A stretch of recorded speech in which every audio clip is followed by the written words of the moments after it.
Hello from our Minnesota farm. I'm doing a crop update today, July 22nd. This is really the first time I've been able to have the time to take a camera and do this without just trying to do quick scouting this summer. It's been really hectic and busy. As you can see from other videos of mine, we've had some really tough storms come through, a lot of tough winds. And we also have another issue in the soybeans that's about as bad as we've ever seen it. In this area of the country, we get a lot of iron deficiency chlorosis. And just a period of time when the soybeans are growing, when they're young, they're just not able to get the iron up out of the soil.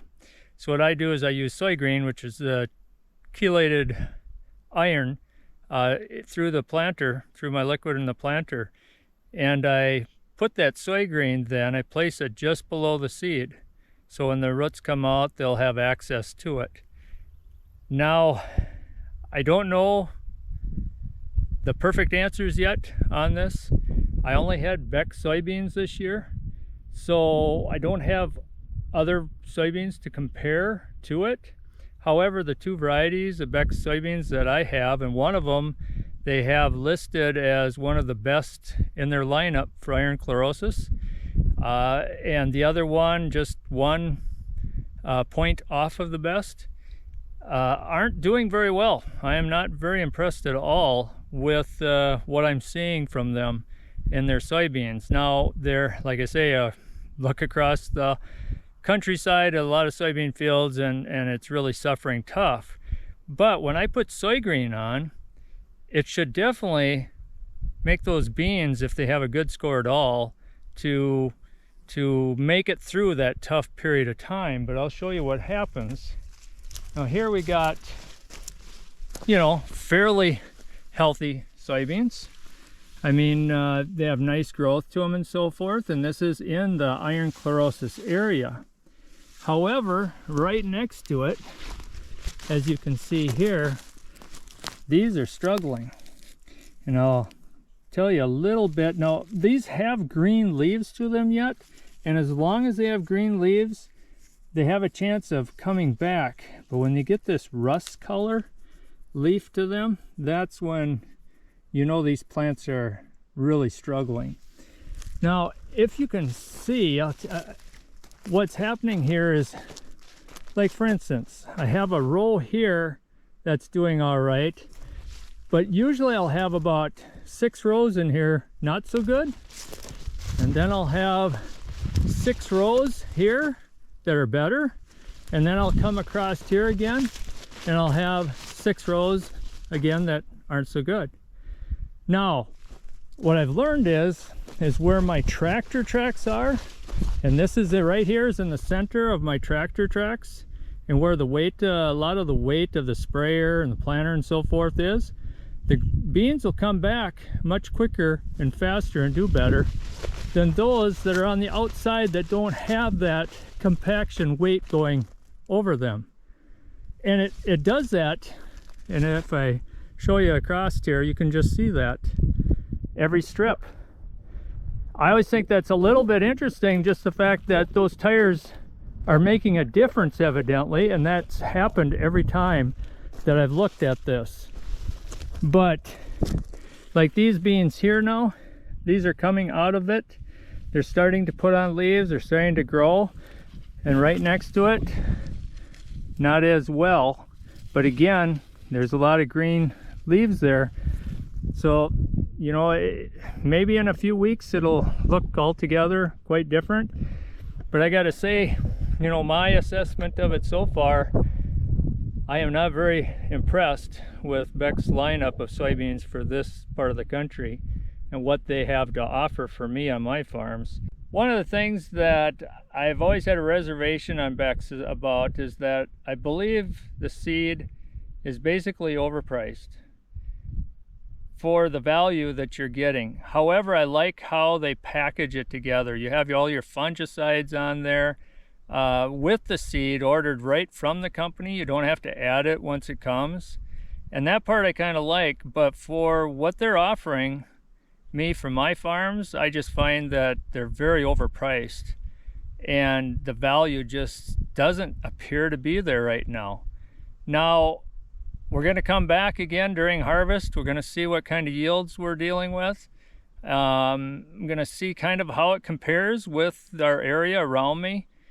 And I guess go from there, because it always comes down to yield. Yield is the deciding factor. But right now, I got to say, I've been very disappointed in what I'm seeing. So I've got to take a look at some other companies, see what they're offering, see how their beans did with, because I farm a lot of this IDC, iron deficiency chlorosis type ground, with higher soluble salts in them. And so I need that defensive package. And in the past, I've been able to find beans that yield extremely well, even with that defensive package in it. So that's some of the things that I need to be working on for the remainder of this summer season and this cropping season here. So that's kind of my assessment of the soybeans right now. A little disappointed. We've had a really tough year with IDC. Not only that, we are experiencing, you know, fairly dry. I'll show you here. Just dig a little bit here in the soil, but we're getting into a dry period. However, if you dig down just about an inch and a half below, there's plenty of mud there yet. So in the soybean fields, I think we're doing pretty well with moisture, even though we haven't had a good rain now for maybe about nearly 2 weeks. But we did have good rains a couple weeks ago, and so that's really helped us out. We'll take a look at the corn. I'll show you what's going on there. Now we're over on the corn side of things. As you can see, the corn is already tasseling out quite nicely. However, with the tremendous amount of wind that we've had this year, we are seeing some stalk breakage. As you see down here, this one totally broke off. We've got, well, we got one there. Oh, we got another one here, another stalk breakage. So we've experienced some stalk breakage, especially on the corn that was planted early, that was growing really fast during when those winds came, during that stage growth where they're just taking off. That's where you're going to see a lot of green snap in your corn. Otherwise, the corn plants seem to be healthy. The leaves are healthy, a little bit torn up again because of the winds. It really tears them up, which can open them up for pathogens. However, there's a lot we're going to be able to do about that at this point. But as the new leaves are coming out, we're not seeing a lot of diseases. I'm quite happy with what I'm seeing so far. I'm going to take you over. We're going to take a look at a hybrid that I got from Pioneer. That's a new one that's out, and I was very fortunate and lucky to be able to get some bags of that to give that a try this year. It sounds like a promising hybrid. Let's go take a look at it.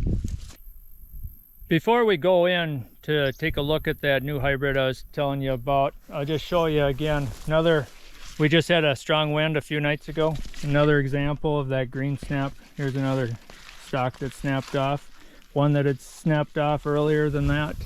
So, you know, we're going to have some yield limiting factors just with the green snap and the stalks that have snapped. So far though, I think overall it's not going to be real largely noticed. I'm going to show you one more thing too.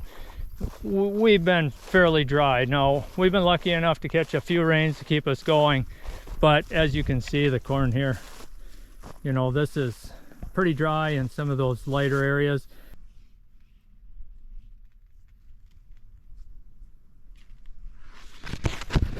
Well, here we are. We made it inside the cornfield. As you can see, it's pollinating. Walking through here, I'm getting a lot of pollen on me as well. So it's not real comfortable in here. It's probably more like 120 degrees right in here right now. Or it feels like it anyway. But here's the Pioneer number that I was planting, and I can't remember this number right offhand. However, this one's looking real good, but this is the new one I was telling you about. This one, I believe they call it a 9624 AM. If not, I will put that on the screen, write it up for you. But this corn here, I thought is looking pretty good, and it was standing really well. It's taken quite a beating on, especially on this side of the hill with the winds, and is doing very well. So we'll see how these ears develop. and how they pollinate and so forth. I planted this at 34,000 plants per acre. I have pretty good emergence. I was very happy when I went through here because the emergence, if you can see down here, it looks like they all came. This one came late. Sorry, there's one in there that came late. Otherwise, it looks like very good emergence. I was very happy with that when I first saw it, and it was fairly even. So this corn right here, I think it's going to be interesting to see how it yields. And I have it also partly here and partly on another field. So I'll kind of get two tests of how that looks this fall. So really kind of looking forward to that. Okay, I was showing you those soybeans that were really suffering from an iron deficiency. I'll show you this cornfield for ending this video. This one here, this is an area I have about at least 25 acres in this field that is continuous iron deficiency problem.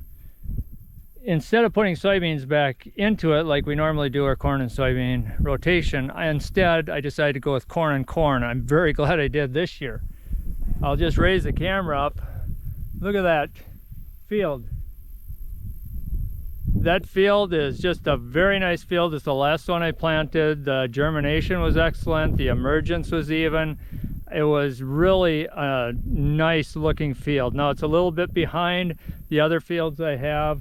However, I do have a 94 day right on this edge. Not a lot of acres of that. Pioneer Salesman that I deal with is a really honest and upfront person. He lets me know if there's any weaknesses.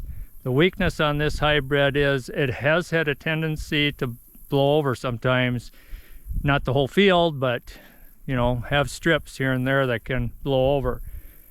Knowing that, and I have a very low tolerance for that, I put in a few acres just because it has been proven to be a very high yielding corn, and I just wanted to have a few. I've never planted it before, and I thought I'd have a few acres to do that. It's a little bit earlier. Most of it is a 96 day, very solid agronomic hybrid Pioneer, and so that one I'm not too concerned about at all. They both look good, and they're both tasseling about the same time. Doesn't seem to be much difference there. Of course, the field is all planted in one day. So I do have just a tad bit of a weak area here because it was just a little wet in the corner here when I was trying to turn. So this corn right here got held back. However, I'm not gonna walk way out there because it's awfully hard to see now because it's so tall, but otherwise very nice even cornfield out there. Looks good. So I think I'm going to have to look at doing just a little bit more of corn and corn as a continuous pattern from now on in those iron chlorosis areas, just to reduce that risk like we had this year of that showing up so tremendously bad, holding back soybean yields. So that is the crop update. Sorry I didn't get one earlier. Everything's just been very hectic with all the storms, the late planting. Everything just keeps getting rushed from one job to the next. Finally, I have a chance to just slow down, take a better look at things instead of rushing it, and try to give another update here in another few weeks. At least one in August and one maybe in the beginning of September or so before we hit harvest. Thanks for being with us at Our Minnesota Farm.